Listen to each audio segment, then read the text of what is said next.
I'm 50 now, and I had my abortion when I was 18. I was pretty young. I was 21, and I was in a relationship that wasn't very serious, per se. And I can still remember sitting there in utter horror. And every thought was obliterated by the shame and the shock and the panic. And all I could think about was, how do I get myself out of this terrible mess as quickly as possible? And I had an abortion within the hour. I didn't take time to think about it. I made the decision out of fear. Fear of embarrassment, fear of the neighbors finding out, fear of the people that I went to school find out about, my friends find out. It was all about, the decision was made out of fear. I chose it. I chose to have an abortion. Statistics show that 1 in 6 of all North American women have experienced abortion at least once. According to Jenny McDirmid, most haven't had a safe place to deal with the loss. McDirmid is the author of Living in Color, a book about post-abortion recovery. I would have to say that sadly, it continues to be the dark secret. The dark secret. And it is a profoundly disturbing topic, and so women are not talking. For years, McDirmid carried her own dark secret before realizing she couldn't deny its impact on her life anymore. I realized that this life of pretense was something that I could not keep up for the rest of my life. Some women go into meltdown immediately after an abortion procedure, and others can keep things buttoned down for a long time, and I was one of those. But there was a deadness and a flatness and a grayness to my life that I just could no longer deny. And wonderful things were happening around me, but I just didn't feel as if I could engage with joy. I just had refused to go to that place where I could resolve that loss. Dionne had her abortion over 13 years ago and says the journey to recovery has not been an easy one. I just pushed it down, pretended it didn't happen, but I found that something had really changed within me. I didn't trust myself anymore. I didn't trust other people anymore. I built a wall around myself. I didn't let anybody in. I turned to, I guess sort of cliches like drinking and drugs and food, and just to block people away and just build a wall. And though she later became a Christian and found community in her church, she still carried the feelings of shame. I didn't share it with any of my friends that I met that were believers.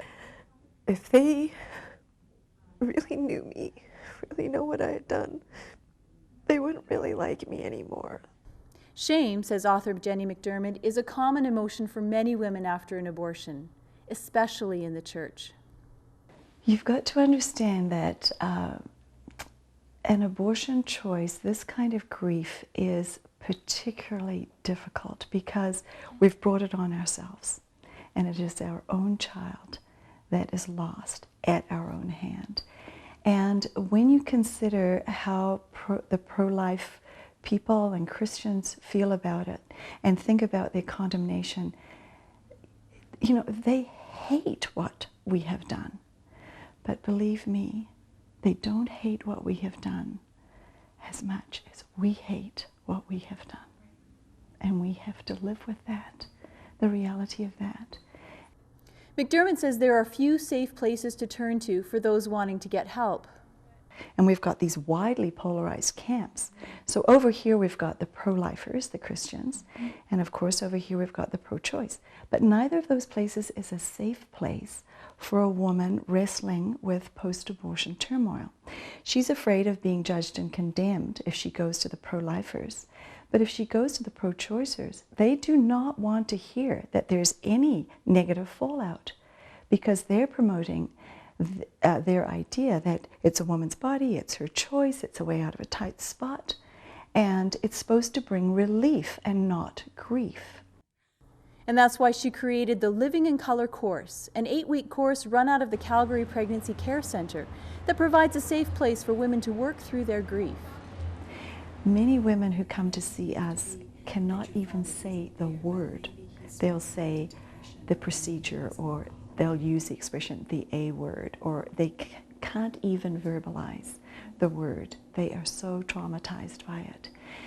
Jutta Wittmeier is the Centre Director at the Calgary Pregnancy Care Centre. Though they've offered help to women dealing with abortions for more than 20 years, she says few women have had the courage to process their grief.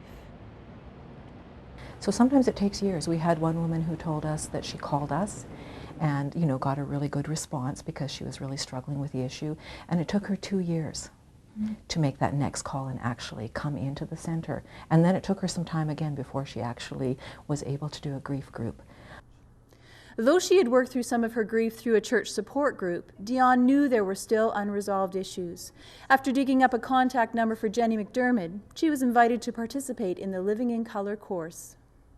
Part of me is always like, I want to, because I want to get healed, and I believe that it's time, especially going into the field that I want to get into. I want to be balanced, I want to be healthy and strong, but to go back and relive the whole experience and addressing all the anger and bitterness and that I wasn't, I guess, overly enthralled or excited to do, but I knew it would be worth it. Susan, not her real name, says she woke up suddenly in the middle of the night on the 30th anniversary of her abortion. The light bulb went on and I finally realized that I'd spent the last 30 years sort of hating my mom, hating myself, not being able to come to terms with what I had done. Susan's mother encouraged her to have the abortion, saying it would release her from the trap of early motherhood or a marriage of convenience. But in fact, she says, it did the opposite.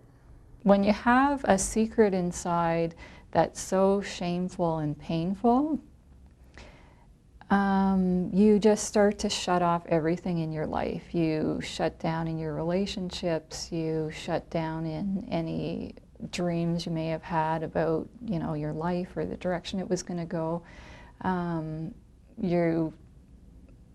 You're just functioning at such a lower level that instead of keeping all the doors open for your future, like you said, it really destroys them. After 30 years of keeping that secret, Susan began attending the Living in Color course. I think one of the most powerful things about the group is early on, you actually write out your personal story and you read it out loud to the group. And it's one thing to know the story you personally inside, but to be able to speak your truth and admit this is what happened, this is what I did. To be in a group that there is no judgment, you're not alone. You know, the other women there have been through a similar experience. Their stories are different, and just to be there for someone else and someone's there for you, I find that really comforting. I love group and I love grief groups because people come in, they can't even look at you. And they're downcast and they're worried about confidentiality and they're upset and they're not looking at each other. And when they leave the group, their faces change. They are really, they're smiling, they're laughing, they're whole new people almost. And because they have finally let out the secret, they finally dealt with that grief issue. And their lives are changed, and it is the most profoundly moving experience. Dionne says that she's moving beyond the self-hatred and destructive behavior and has enrolled in a nursing program. I feel like empowered, and I feel ready to take on what new challenges and to sort of forget myself and just work on helping others and being a blessing to others. Susan's post-abortion journey has given birth to the dream that began before she had her abortion. So one of the things I've done is I've gone back to school and I'll graduate in September this year, so at 50, I will finally have my college diploma, and it's pretty emotional, but it's, you know, better late than never. Susan has also reconciled with her mother, finally finding the love and relationship she longed for. You need to turn to God and understand that the purpose of my life is not to live in shame for the next, you know, decade or decades, but it's how can I take this experience and turn it into empathy for other people. Every kind of brokenness creates cracks through which the light of the Spirit can enter with healing and new life, and it might be life that would never have been realized had it not been for that tragic incident, and for me that was abortion, that created the brokenness in the first place. So eventually the Spirit did creep in through the cracks in my own brokenness and brought me healing and salvation, and also a deep love and concern for other women who'd been broken by abortion as I had. Dionne echoes the same love and concern, knowing what it is to shed such a dark secret and emerge into the light, and encourages those hurting to take that first step.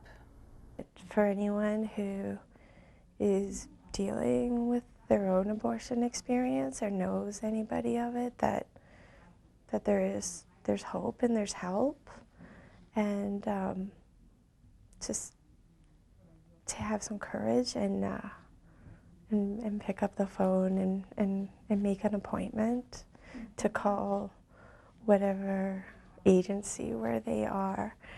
It'll probably be the hardest phone call that they'll make, but they won't regret it. They'll get a new lease on life. In Calgary, I'm Natalie Faith for 100 Huntley Street.